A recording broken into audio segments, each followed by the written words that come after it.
And hey, leaders, in this episode of Leading Collaborative Response, I'm super thrilled to be joined by Peter Barron, Superintendent of St. Paul Education Regional School Division. Peter has led the introduction of collaborative response now in 3 school divisions here in Alberta, so I'm definitely interested to hear his thoughts regarding the learning that he's engaged during that time and advice that he would give leaders when it comes to implementation of collaborative response. So let's get started. Leading organizations with intentionality and purpose is complex work, and dedicated leaders work tirelessly each and every day to build impactful cultures of collaboration. But effective collaboration is difficult and messy. The good news is you don't have to do it alone. Join the Jigsaw Learning team for Leading Collaborative Response, sharing insights for leaders committed to establishing, refining, and deepening collaborative response in their organization. Peter, welcome to our episode here of Leading Collaborative Response. Great to be able to have you join, my friend. Hey, good morning, Kurtis. Great to be here. Thanks for inviting me. Appreciate it. Yeah, and thanks so much for accepting. It's great to be able to connect with you here. So, Peter, we always start off with asking any of our guests just to share a little bit of your background, provide our listeners and viewers a little bit of an understanding of who is Peter Barron and what's led you to where you're at today. Sure. I've been doing this education stuff for 4 decades now. I think I'm in my 41st year. And so in my experience as a classroom teacher for 17 years, and then 12 years as a school leader, and then division leader for the last 12 years or so. I don't know if all those numbers add up, but that's how it feels. And I had a chance to be a superintendent in 3 different school divisions in Alberta, all in rural areas. And so, yeah, that's about it, I guess. Excellent. So why don't we start then where you are currently? Give us a little bit of context to, I know, the opportunities and challenge that come with your current school division, St. Paul Education. Right. So St. Paul Education is in eastern Alberta, rural Alberta. St. Paul is a community of around 5,000 inhabitants, and we have 14 schools. Many of them are small, and we have 4 First Nations that are adjacent to us. And so about a third of our students identify as First Nations. So some come directly from reserve, others live in our communities. We have complexity because we also have a large French community in this area, so French immersion is important.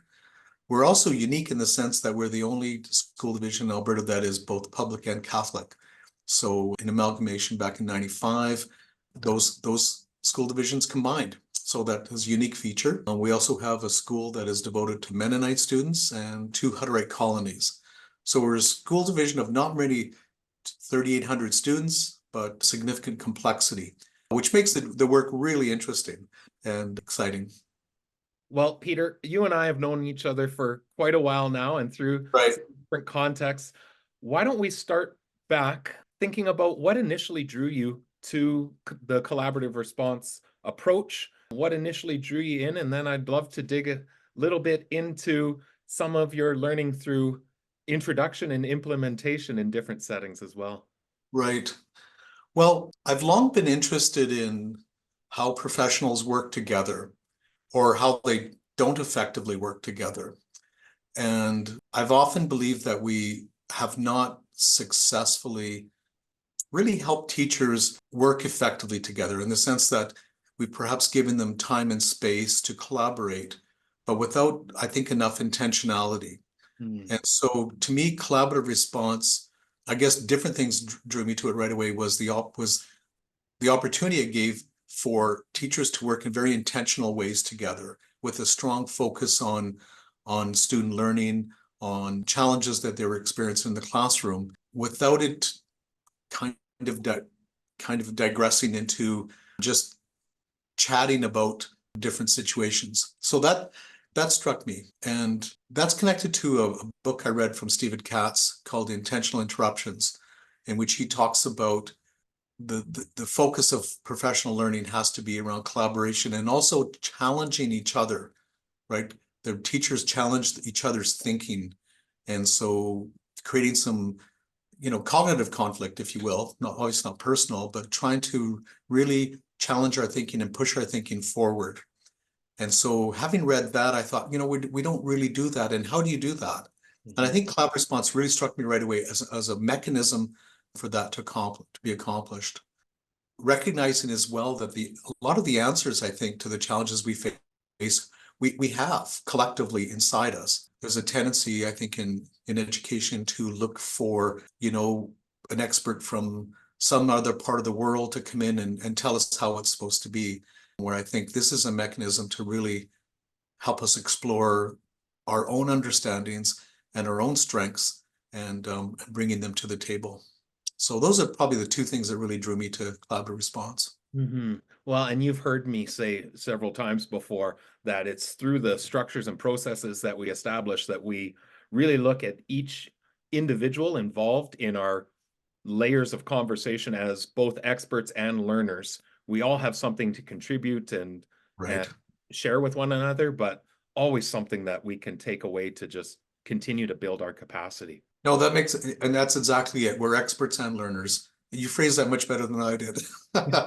So I would completely agree with that. And I think in many ways, teachers are modest folks, and they're not inclined to beat their chests about what they're doing.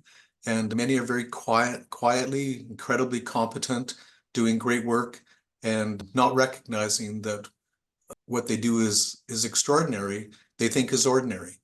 But to other people, it is extraordinary. And getting a chance to build that, I think, confidence.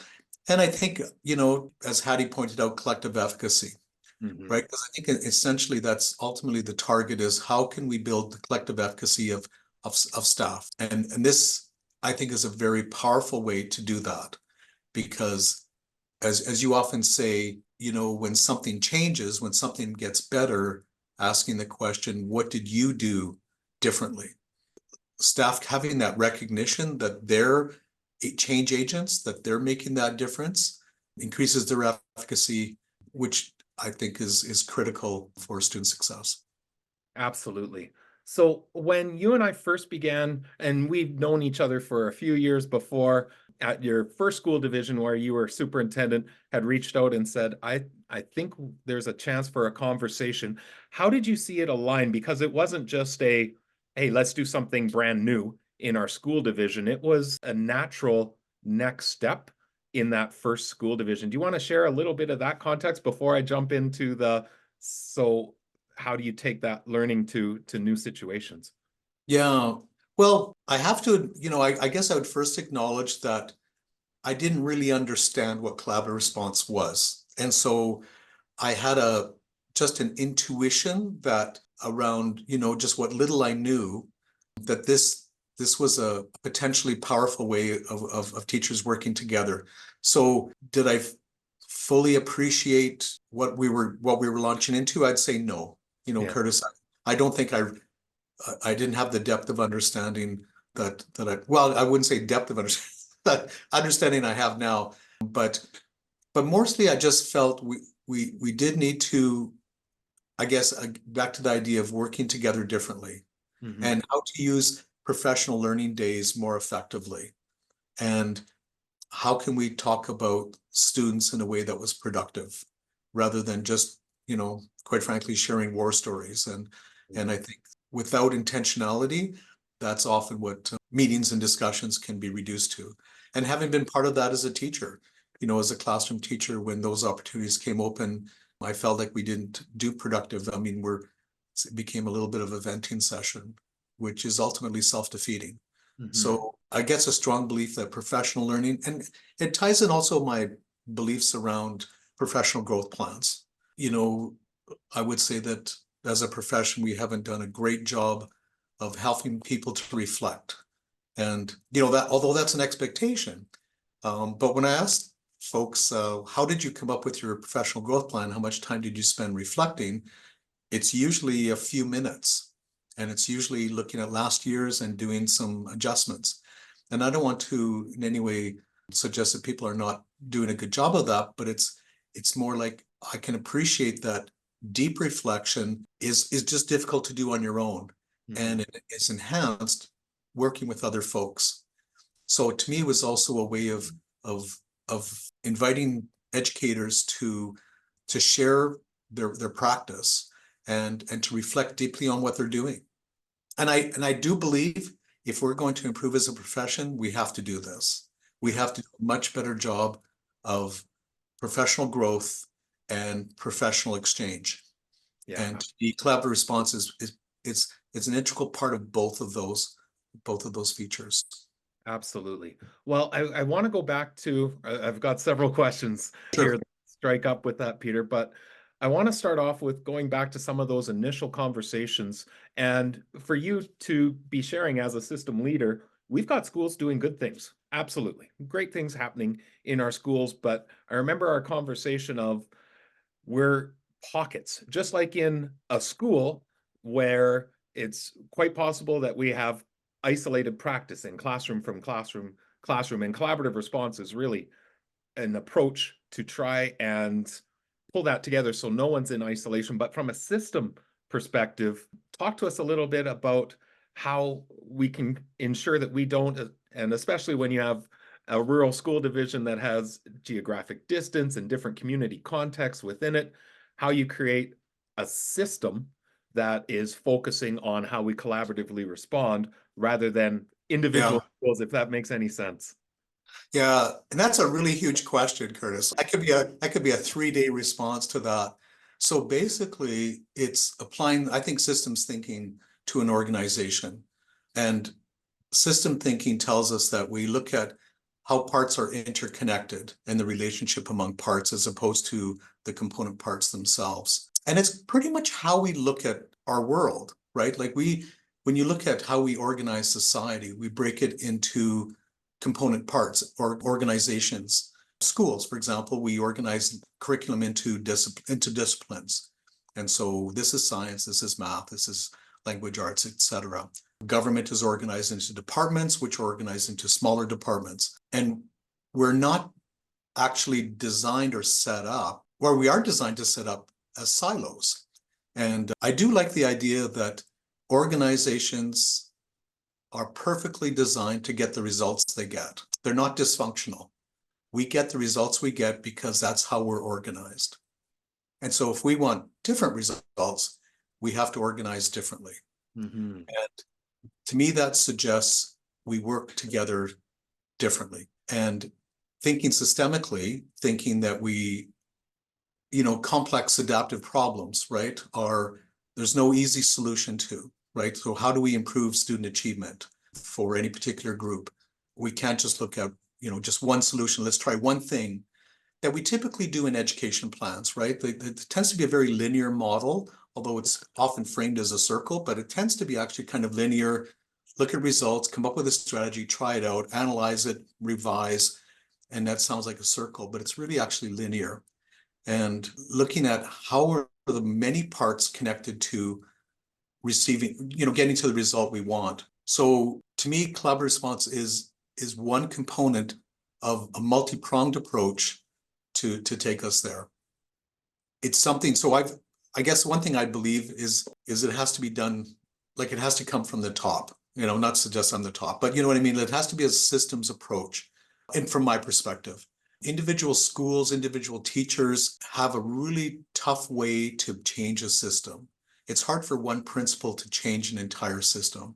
It's hard for me, but I believe I have, just more of the capacity and leverage to achieve that.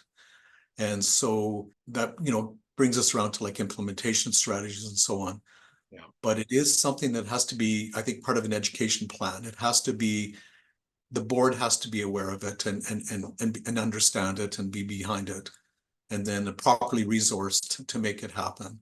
So there's complexity to all of that. I don't know if I'm answering your question anymore or just babbling. No, this is perfect. And I think it really speaks to that idea that we've tried to set up in each of the three systems where collaborative response has been introduced, the idea that we're going to have leadership days to come together to learn, that nobody is engaging in this work in isolation, and that we're learning and growing together as a system the same way staff members are learning and growing together within the school. It's creating that culture, right? Well, there's the big word is culture. And I think if we look at what are the benefits of collaborative response, and the most profound way, it is around culture. It is around, this is how we do things. This is how we talk about challenges we're experiencing. This is how we work together. And it sounds small, culture, like it's not a big word, but anybody involved in leadership recognizes that shifting culture is incredibly time consuming and challenging, because the status quo is probably the hardest thing to change, right? Because status quo, we all benefit from the status quo. And so people are reluctant to change. And I think out of, we talk about resistance to change. One of the things I think about around that is, what do people potentially lose in a change? And what will be the benefits? But I think there has to be an acknowledgement of what is perhaps lost. And then shifting that culture takes time and energy. And I think as well, it can't be, I believe, and when I think about one of the things I've learned through multiple times is how deeply important it is that the principles, and I'm going to use Peter Senge's word here, enroll in this. Yeah. Not just buy-in. The sense of buy-in is I've sold them something and they've bought into it. But enrolling, in Senge's perspective, is people have adopted this, that they've shifted their thinking and believe in it. And if I can talk about orders of change here a little bit, like learning a new skill, collab response at one level is second order change. Like we're learning a new skill on how to work together. But culture is third order change. Culture is around, at the epistemic level. What do I believe, who I am as an educator? What do I deeply believe about this work and how we should do it? And so that's what makes this incredibly profound from my perspective, is that, we can learn, new skills, we can learn new ways of doing things, we can revise timetables, and we can be innovative and all those types of things. But part of the challenge is that it doesn't really deal with people's fundamental beliefs and values around this work.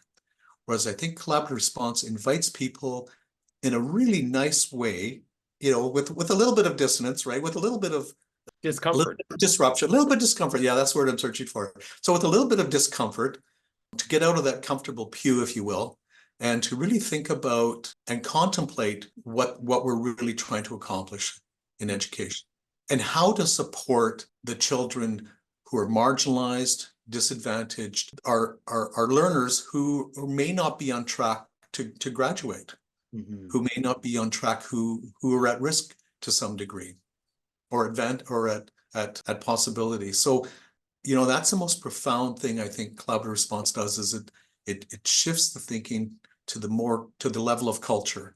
And how does that, and what are all the other benefits? Like if you look at complexity theory, like the butterfly effect, you change that.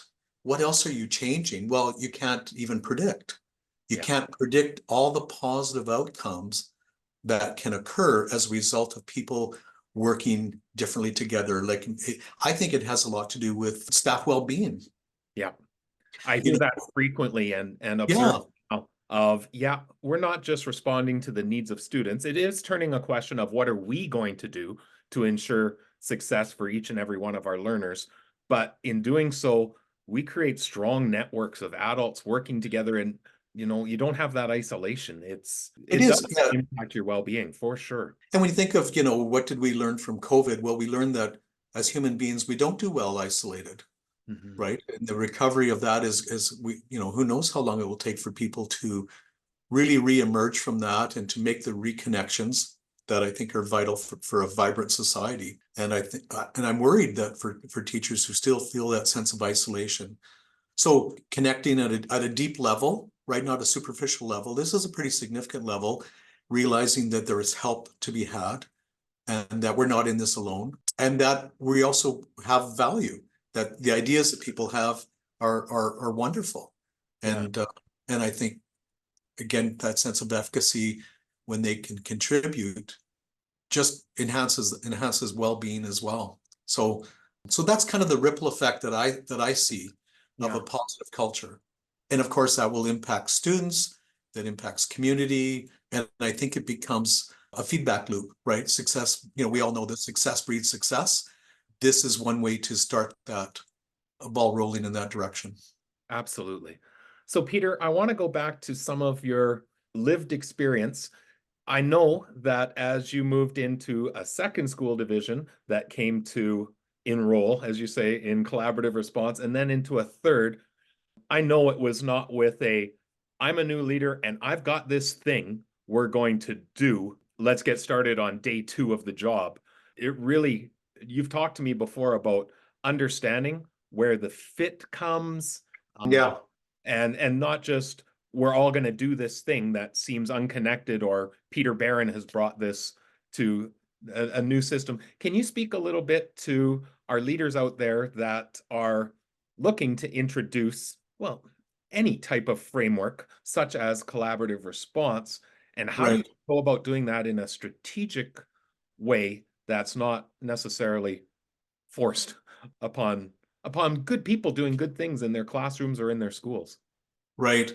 We'll be right back to continue this episode. In the spring, we often find ourselves stretched between two worlds, with one foot in the year wrapping up and the other foot in the year to come. This messy middle presents many challenges, but also provides opportunities to learn from the past and plan for the future. Join us for the online workshop, Planning for Fall Startup, Re-engaging Collaborative Response, part of our Supporting Collaborative Response series.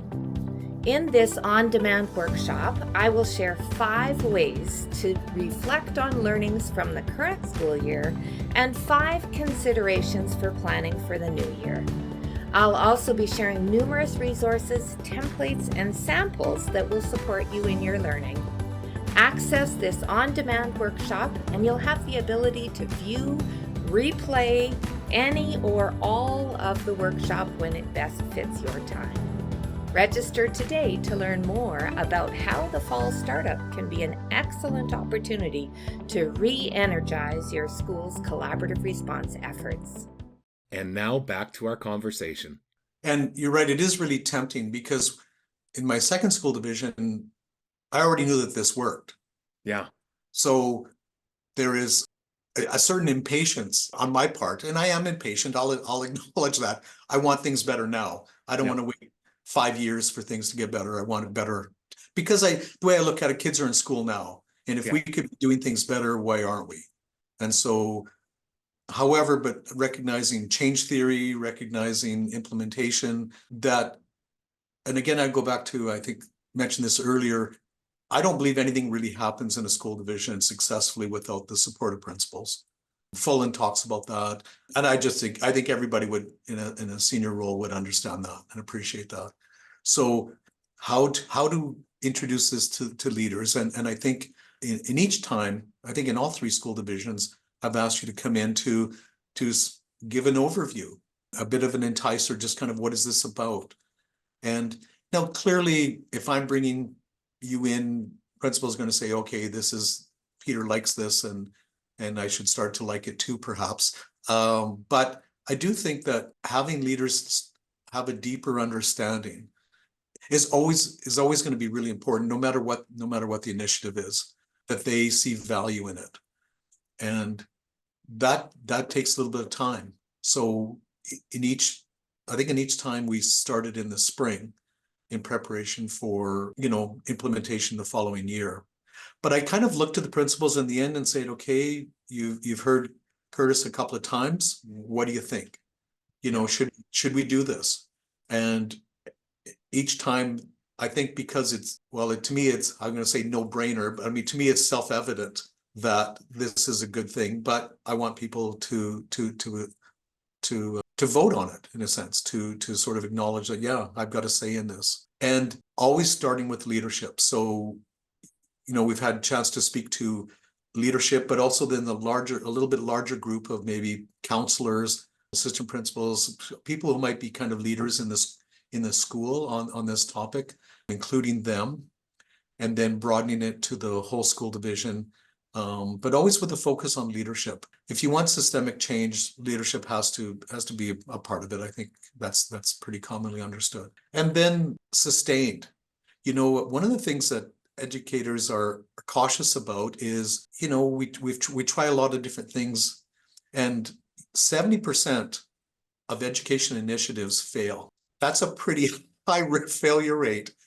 And so what does that do to the psyche of educators over time is this too shall pass, or what's the next latest greatest thing? And then we just got to endure this and this will go away. And there have been numerous examples of that. Yeah. And I think as well, the danger is, well, we'll just get a little bit of help and then we're on our own. And for sure, if you're learning, first order change, if you're learning a new computer program, you may need just one session and then you need to go practice and then you've got it and that's good enough. But this kind of culture shift, right, which is really deep, I would say deep learning, really significant learning, takes a lot of time. And so we look at it as a over a 3-year process. So the first year is introducing it to leaders, and then spending 2 key years working with all leaders in full day sessions. It's time consuming. However, if you want real change, then that energy has to be put into it. And then I would see after 2 years of that additional support, maybe for people recognizing that schools will advance at different rates, that schools have their own cultures, and some will be immediately drawn to this.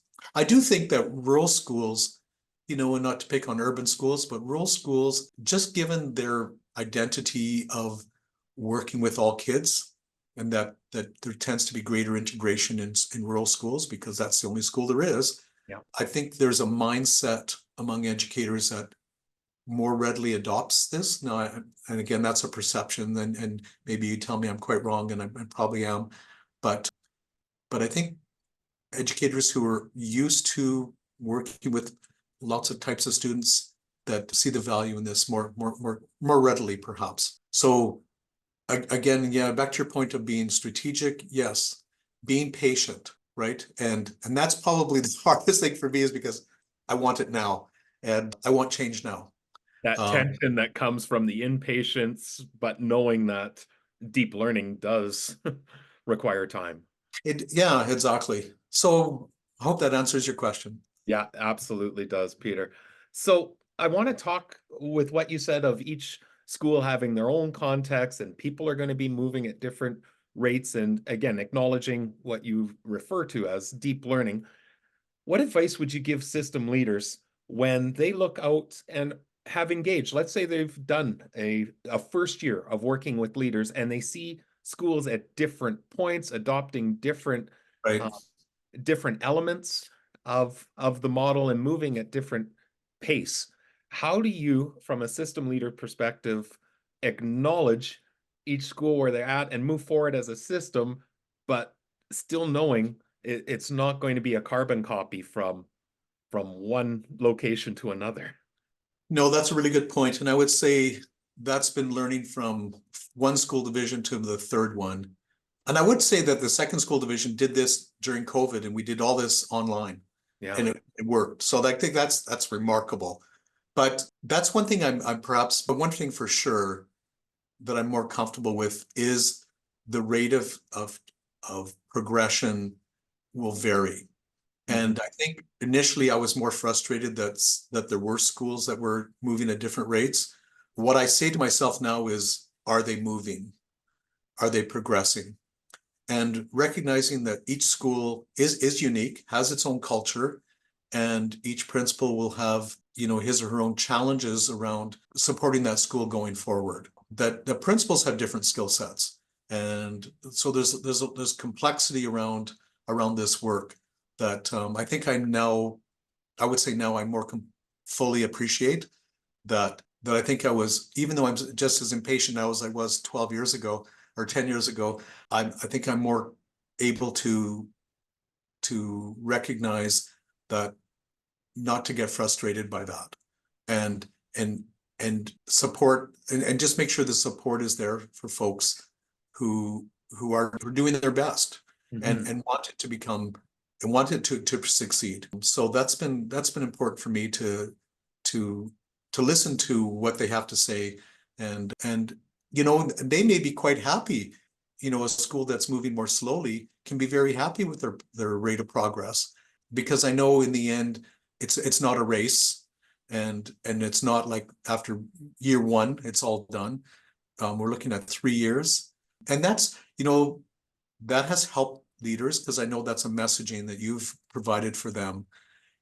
They've told me that takes pressure off them, because if they feel pressured to get this done really quickly the right way, that probably makes it worse.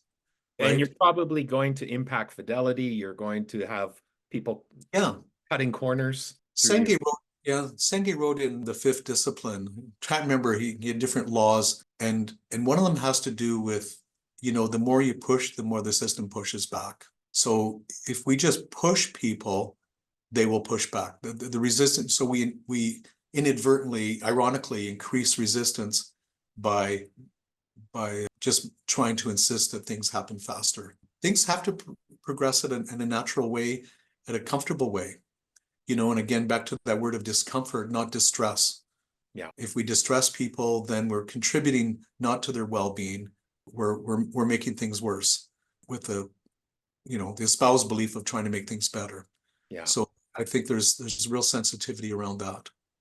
Well, and I think that's been one of the real strategic designs of the days when we bring leaders together, is always starting off with, well, let's reflect. What have you done since the last time that we've come together? What have you learned through that? Let's share between one another, because I may have taken a step that you're about to take, and what knowledge or understanding could I share with you, or vice versa? And then always ending those days with, okay, let's determine what is your intended next step, so that there's always that forward movement, which I think is important. But I think one of the keys, and you've been really critical in seeing this through 3 different systems, is that leaders are seeing each other move and grow, which then just creates that system momentum.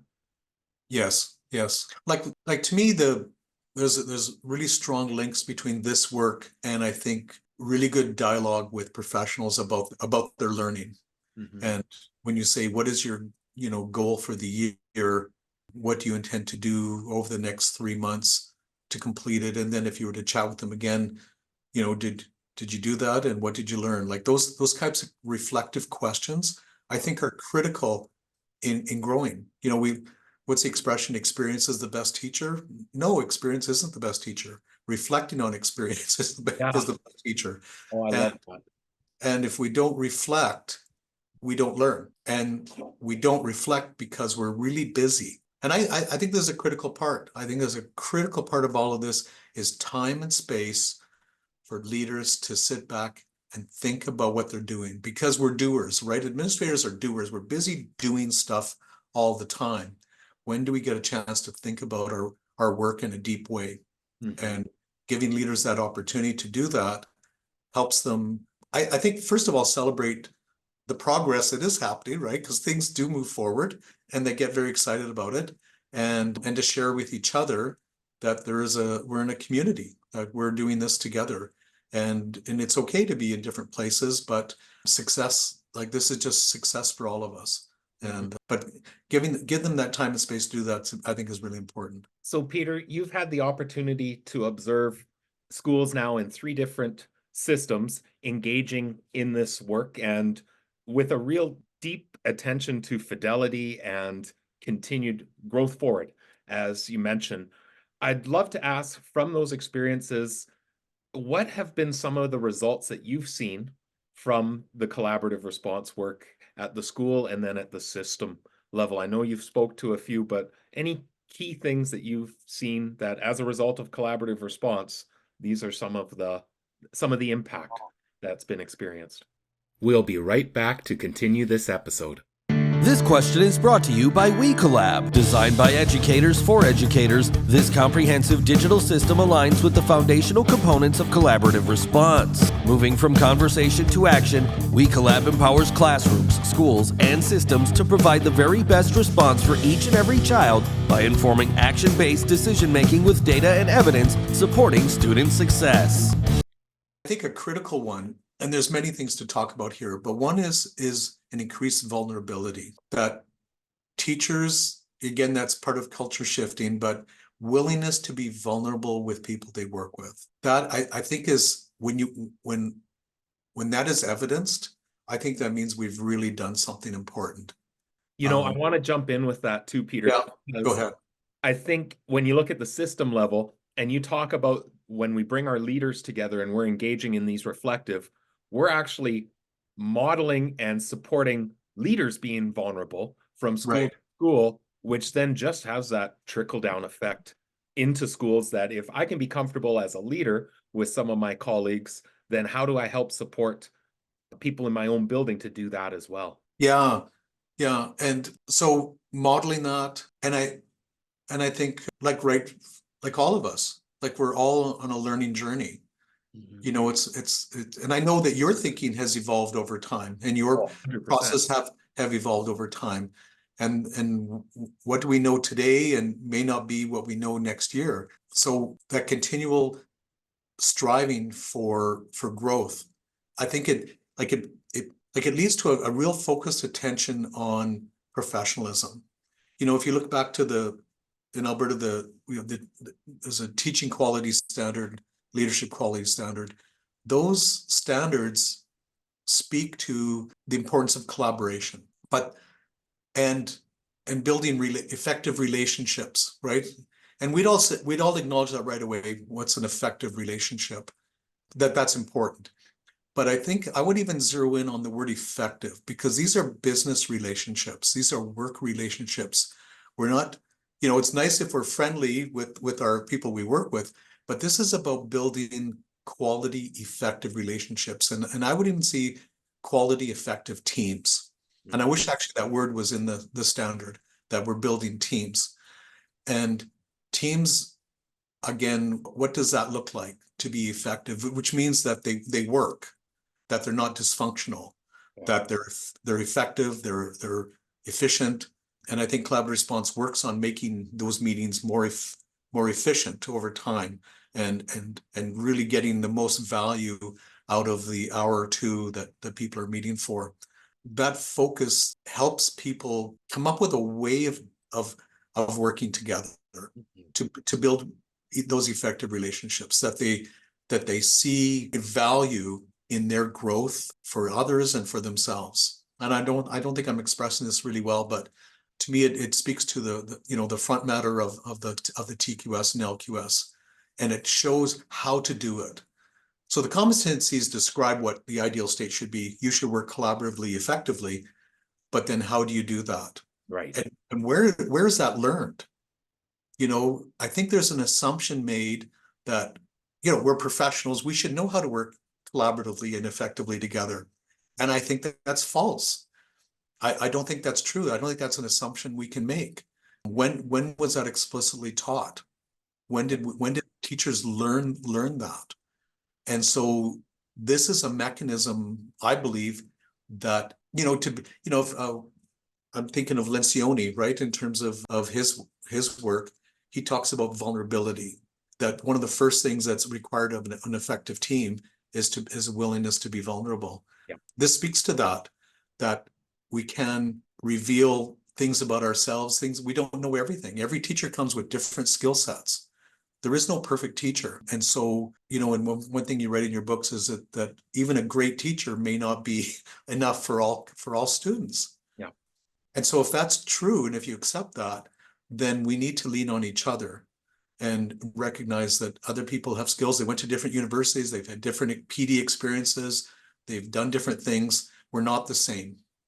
And if we can create space and time for people to share that expertise and to be open to it, right? And so that vulnerability basically says, I'm willing to sit here and to take in that. And so barriers around ego and things that get in the way of professional learning. And I go back to Stephen Katz, his book talks about what the barriers to teacher learning, adult learning, is that he said one of the problems teachers have is we're too nice, right?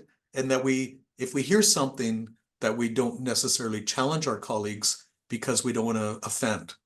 But he says that gets in the way of somebody's growth, you know, and I don't mean in a rude way, but maybe, you know, in a nice kind of reflective, questioning way, tell me more about that, or tell me how that worked out for you, or that type of thing. So building that, again, but just stressing that vulnerability piece. Yeah. Yeah, I might have lost your question and all that. No, to me, I think that speaks to what we've been talking about here too, though, that as a result of the structures and processes that we put in place that are really intentional and require us over time to not only become vulnerable, but accept that that actually is a really critical part of learning, especially organization. So, Peter, we're coming close to our time here together, and we always like asking this same question of each person that we have on. So, here comes this question. In the spirit of if you knew then what you now, what advice would you give your past self in relation to this work? And you may have already reflected upon this through the conversation as well. Yeah, I think I have a little bit, but a couple of things just come to mind right away. One is be patient. Like I think I was more impatient. So I really trust the process. I think maybe that, you know, it's I kind love of that line. We've heard many people share that line of trust the process. yeah, like the process, it works. And in recognizing that if you try to accelerate it artificially, you're going to inadvertently or make it worse. So I think that's one piece of advice I would give myself that I didn't really appreciate first time around. And I think the second is resourcing this for longer than I thought it would be. Mm-hmm. You know, like really appreciating that it takes time. And that one thing I didn't realize, of course, is that staffing changes. So there are people join in next year who weren't part of it, who are new teachers, and this wasn't part of their pre-service programming. So how to, once it's enculturated, how to sustain it. So sustainability, that's not something I would have thought about in the beginning, more long-term, how to ensure that this is self-perpetuating over time. So those are probably the two main insights I think that or advice I would have given to my much younger, hairier self. It's interesting because we ask that question of everyone, and lots of times it's similar themes that come up.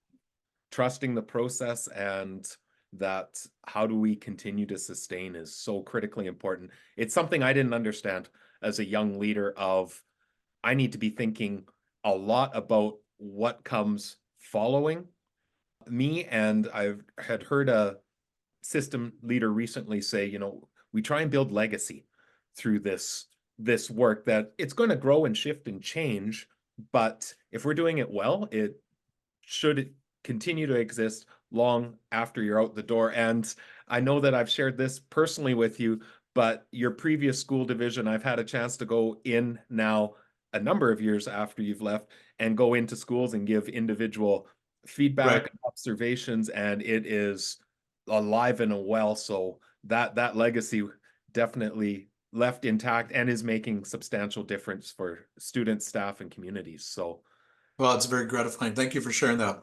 Yeah, very welcome. Yeah. Well, Peter, thank you so much for the ongoing connection that we have, but for taking some time out of your busy day here at the end of a school year and jumping on to share some insights. Really appreciate it.